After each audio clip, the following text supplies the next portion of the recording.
ذہین اور حساس. ذہین اور حساس لوگوں میں قبض اور بسط کی کیفیت، یہ مختلف سائیکلز ہیں جو آتی رہتی ہیں.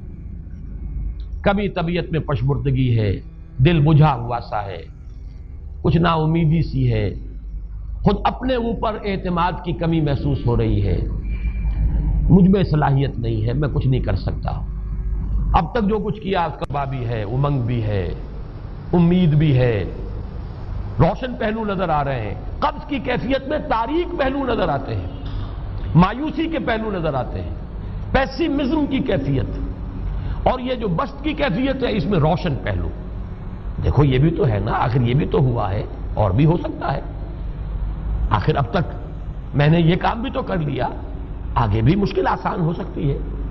یہ دو کیفیات ہیں قبض اور بسط کی، جن کو کہ صوفیاء کرام نے یہ اصطلاحات، یہ عنوان دیے، قبض اور بسط. جتنی انسان کے اندر حساسیت کی کیفیت زیادہ ہوگی، ذہانت زیادہ ہوگی، اتنا ہی یہ جو ویوز ہیں اس کی ایمپلیٹیوڈ زیادہ ہوتی ہے. کم ذہین انسان ہے، کم حساس ہے، آئیں گے تو صحیح ہے، لیکن یہ کہ وہ ویو جو ہے اس کا ایمپلیٹیوڈ جو ہے اس کے اندر اوپر اور نیچے کی کیفیت زیادہ نہیں ہوگی. لیکن جتنا یہ معاملہ بڑھتا ہے یہ جو ویو ہے اس کی ایمپلیٹیوڈ بڑھتا چلا جاتا ہے. لیکن نارمل انسان کا معاملہ یہ ہے کہ یہ حدود کے اندر رہے. اسی کی ایک کیفیت جو ہے اب نارمل جب ہو جاتا ہے، یہی ہے جو جدید ہماری جو سائیکولوجیکل میڈیسن ہے اس میں اسے مینیکس ڈپریسو سائیکوسس کہا جاتا ہے. مایوسی ہوئی تو اتنی ہوئی کہ جیسے کمر ٹوٹ کر رہ گئی، اور اسی ڈپریشن میں ہوتی ہیں خودکشیاں،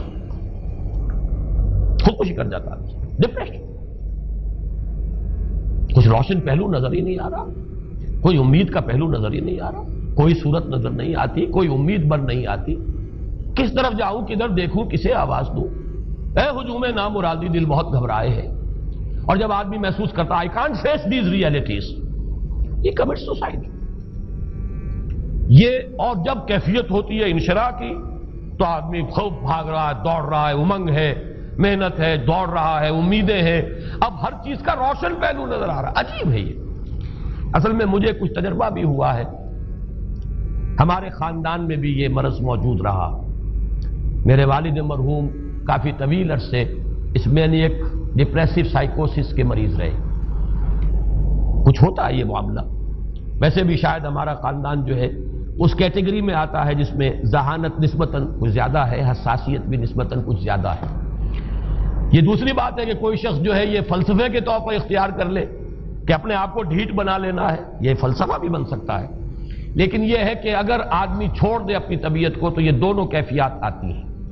انہی کیفیات میں اگر یہ جو اپورڈ اینڈ ڈاؤنورڈ موومنٹ ہے یہ ایک حد سے نکل جائے تو یہ بیماری ہے مینیک سائیکوسس، مینیک ڈپریسو سائیکوسس. اس میں جب آدمی ہوتا ہے وہ اپر کیفیت میں تو اس کے اندر بڑی عظیمت ہے، روشنی ہے، امید ہے، لوگوں سے گفتگو کر رہا ہے، حق بول رہا ہے، خوب جو ہے محفل کے اندر، اب وہ محفل میں اسے دلچسپی محسوس ہو رہی ہے اور اسے ہر چیز کا روشن پہلو نظر آ رہا ہے، خود اپنے وجود کا بھی روشن پہلو، دوسروں کے وجود کا بھی. دوسروں کی بات میں سے بھی وہ اچھا پہلو تلاش کریں گے، وہ برا پہلو تلاش نہیں کریں گے. جب دوسری کیفیت ہے ڈپریشن کی، ہر ایک کی بات میں کوئی برائی نظر آئے گی، کوئی اس کی نیت کا فطور ہے، کوئی فساد ہے، کوئی یہ جو ہے بدنیتی کے ساتھ یہ بات کر رہا ہے، کوئی خیر کہیں ہے ہی نہیں، برائی ہی برائی ہے، مایوسی ہی مایوسی ہے، بدلی ہی بدلی. یہ ہے در حقیقت وہ کیفیت. اس کو غالب نے بہترین انداز میں تعبیر کیا ہے. ذہین اور حساس انسانوں میں ان کی جو ترقی ہے وہ انہی مراحل سے ہو کر گزرتی ہے. اور ہر ڈپریشن کے بعد، ڈپریشن میں اس سینس میں استعمال نہیں کر رہا یعنی بیماری کی حد تک پہنچنے والی ڈپریشن نہیں، صرف قبض کی حد تک پہنچنے والا معاملہ. ہر قبض کے بعد جب بسط آتا ہے تو آگے ترقی ہوتی ہے، جس کو آپ کہتے ہیں بائی لیپس اینڈ باؤنڈس. آدمی جو ہے چھلانگ لگاتا ہے، گویا کہ ایک درجہ جو پہلے تھا اس سے آگے درجہ انسان کا جو ہے اس سے بلند تر پوزیشن پر انسان پہنچتا ہے. ہر قبض کے بعد جو نیا بسط آتا ہے وہ ایک نئی کیفیت، نئی شان، نئی بلندی، نئی رفعت لے کر آتا ہے. اس کو غالب نے تعبیر کیا ہے بہت خوبصورت انداز ہے. رکتی ہے میری طبع تو ہوتی ہے رواں اور. یعنی شاعر بھی کبھی ایسا وقت آتا ہے شعر جو ہے وہ اس پر نازل ہی نہیں ہو رہا, شعر نہیں کہہ پا رہا, طبیعت میں رکاوٹ سی ہے, بندش سی ہو گئی ہے, کوئی کلام موضوع ہو ہی نہیں رہا. لیکن پھر جب یہ کیفیت جو ہے بدلتی ہے اور جب پھر بست کی کیفیت آتی ہے, رکتی ہے میری طبع تو ہوتی ہے رواں اور, پھر اس کے اندر ایک جولانی نئی ایک کیفیت جو ہے انشراح کی, وہ ایک بالکل نئی کیفیت نئی شان کے ساتھ. یہ ہے وہ معاملہ جو ان آیات مبارکہ کے پس منظر میں ہے. اسی لیے اب میں آپ کو اس کا حوالہ دے رہا ہوں. تفسیر مظہری میں قاضی ثناء اللہ پانی پتی رحمت اللہ علیہ نے بہت عمدہ بات فرمائی ہے کہ حالت قبض اگر کسی شخص پر طاری ہو تو اس حال میں اکسیر کا درجہ رکھتی ہے یہ سورہ مبارکہ, اس لیے کہ یہ نازل ہوئی ہے محمد الرسول اللہ صلی اللہ علیہ وسلم پر اسی حالت قبض میں. وَالضُّحَىٰ وَاللَّيْلِ إِذَا سَجَىٰ مَا وَدَّعَكَ رَبُّكَ وَمَا قَلَىٰ وَلَلْآخِرَةُ خَيْرٌ لَكَ مِنَ الْأُولَىٰ وَلَسَوْفَ يُعْطِيكَ رَبُّكَ فَتَرْضَىٰ أَلَمْ يَجِدْكَ يَتِيمًا فَآوَىٰ وَوَجَدَكَ ضَالًّا فَهَدَىٰ وَوَجَدَكَ عَائِلًا فَأَغْنَىٰ. یہ تمام آیات اب معلوم ہوگا کہ جیسے موتی پروئے ہوئے.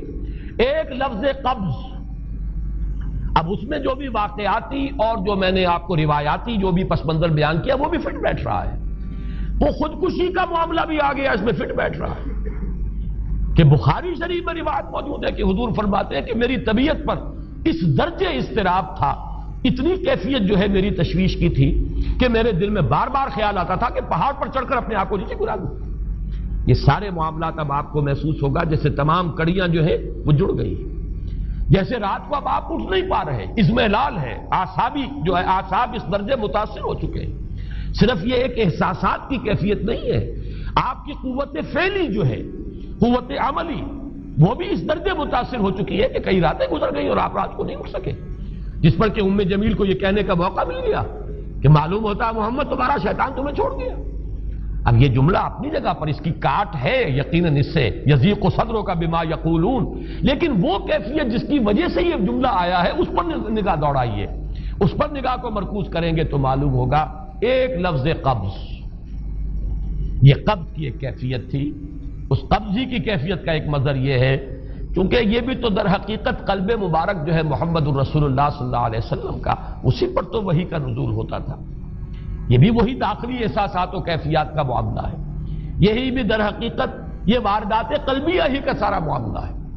اس کو آپ خارج سے تعبیر نہیں کر سکتے, نہ ابھی کوئی ایسے مصائب تھے, نہ ایسی کوئی مشکلات تھیں, نہ ابھی کوئی رد و قضا ایسی شروع ہوئی, نہ ابھی کوئی بحث و نزاع کا معاملہ ایسا ہوا, نہ کوئی ابھی کوئی فزیکل پرسیکیوشن شروع ہوئی. یہ سب داخلی ہی کیفیات ہیں, اور ان داخلی کیفیات کے حوالے سے ان سورہ مبارکہ کو اگر صحیح سمجھا ہے تو صوفیہ نے سمجھا.